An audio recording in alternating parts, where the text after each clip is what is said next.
देखिए, ये जो कुछ भी आपका सवाल है और जो कुछ भी महाराष्ट्र में जो हो रहा है वो इस बात को बताता है कि पूरे भारत में, हमारे वतन अजीज़ में मुसलमानों के ख़िलाफ़ एक नफ़रत की फ़िज़ा बीजेपी ने पैदा किया है।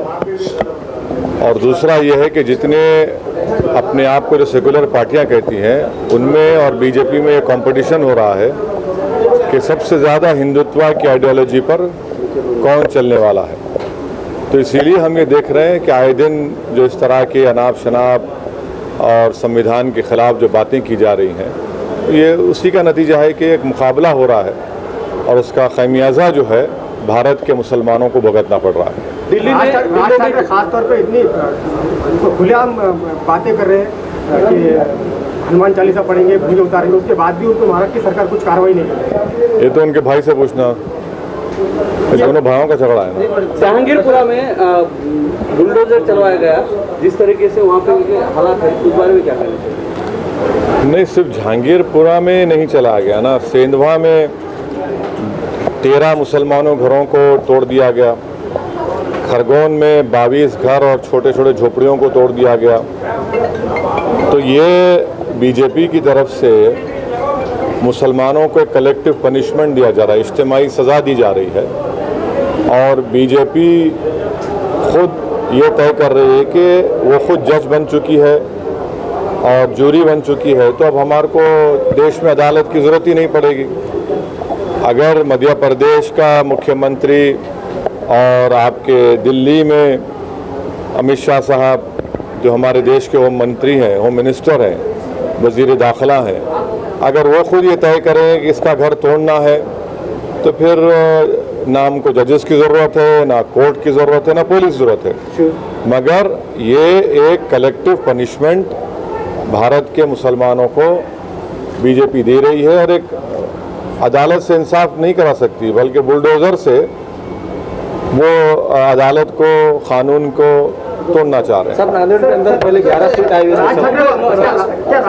राज सिंह और धुले औरंगाबाद पुणे में मनसे की काफी पकड़ है, तो मराठवाड़े में भी राज ठाकरे क्या वोट बैंक को लेकर ये चलाया जा रहा है? मेरे को क्यों पूछ रहे हैं? क्या समान चर्चा चल रही है, समान नागरिक अधिकार के बारे में आप क्या कहना चाहते हैं? क्या बारे में? समान नागरिक जो है, उन्होंने एक मांग की है कि पूरे धर्म के लिए समान कानून पूरे देश में अमल किया जाए। केंद्र सरकार लाने का चल रहा है समान नागरिक कायदा। अब किसी को उसका डेफिनेशन मालूम क्या होता है? वो कैसे करेंगे? क्या होगा? सतपति का क्या होगा? कन्यादान का क्या होगा? क्या दया भागा स्कूल ऑफ थॉट रहेगा या मिताक्षरा स्कूल ऑफ थॉट रहेगा? और फिर भारत के संविधान में पार्ट 4 जो डायरेक्टिव प्रिंसिपल है, उसमें ये भी लिखा गया कि पूरे देश में शराब पर पाबंदी आयद होनी चाहिए। करो ना, तो हम क्यों नहीं करते? इसलिए नहीं करते क्योंकि 6 बजते की टुन हो जाते। तो शराब पे पाबंदी लगाओ, डायरेक्टिव प्रिंसिपल का हिस्सा है। आर्टिकल 47 पढ़ लो आप, वही डायरेक्टिव प्रिंसिपल लिखा है कि भारत में सब लोगों को कोशिश करनी चाहिए कि सबको उनका इनकम बराबर हो। तो भारत की 90% दौलत जो है 15-20 पूंजीपतियों के पास है। उसी डायरेक्टिव प्रिंसिपल में लिखा गया 38 AE में कि जितना नेचुरल रिसोर्सेज है वो सबको मिलना चाहिए। इसके ऊपर बात नहीं करेंगे। यूनिफॉर्म सिविल कोड, कहीं यूनिफॉर्म सिविल कोड, क्या गोवा में अगर कोई हमारे हिंदू भाई को शादी करने के बाद उनको औलाद नहीं होती और उनकी बीवी की उम्र 25 और 30 साल की, तो दूसरी शादी कर सकता है वो।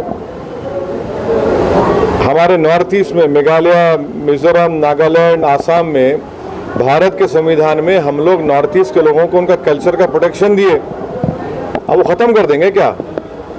और सिर्फ मुसलमानों से नफरत की बिना पर यूनिफॉर्म सिविल कोड की बात कर रहे हैं। क्या नॉर्थ ईस्ट में एक औरत पॉलीएंड्री कर सकती, 2-3 शौहर रख सकती? वो केस भी आ रहे सुप्रीम कोर्ट में, वो लोग बोले उसके ऊपर। यूनिफॉर्म और कॉमन सिविल कोड में जमीन आसमान का फर्क है। भारत के संविधान में पार्ट 4 कॉन्स्टिट्यूशन के में डायरेक्टिव प्रिंसिपल्स ये भी है, शराब पर पाबंदी आयद करो, पूरी देश की इनकम सब लोगों में इक्विटेबल होनी चाहिए। आप तो कर ही नहीं रहे हैं। डोमिनेट करने के लिए उसके बाद बैकफुट पे आ गई एमआईएम, ऐसा बताया गया। और अशोक चौहान का ऐसा बोलना है कि हमारी लड़ाई एमआईएम से नहीं, वो खत्म हो गई। तो ऐसा लगता है आने वाले दिनों में सैयद मुइन आने के बाद वापस वो सीट आएंगे या ज्यादा आएंगे? महापालिका जो निवडणूक है अभी आगे, अभी कहीं को फिक्र करता अशोक चौहान फिर आज उनको बोलना फिक्र मत करो, उनको मालूम हो जाएगा।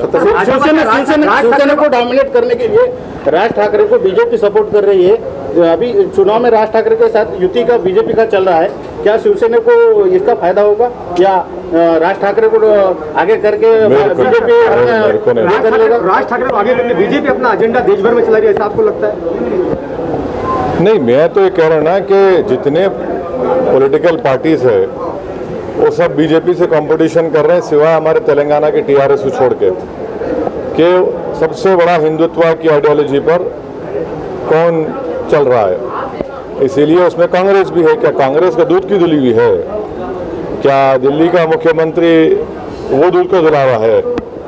तो यही कंपटीशन चल रहा है। जहां पर मुसलमान के जुल्म के ऊपर बात आती है, उनके घरों को तोड़ने की बात आती है, उनके कारोबार को जलाने की बात आती है, उनके बच्चों को, नौजवानों को भेजा जेल में डाल दिया, तो कोई मुंह नहीं खोलता, सब खामोश बैठे हुए हैं। जिस तरीके का माहौल महाराष्ट्र में और देश में चल रहा है, राज ठाकरे अभी हिंदुत्व का मुद्दा लेके आज सभा चालू है, उस तरीके से आप एमआईएम की सभा औरंगाबाद में होने वाली है क्या?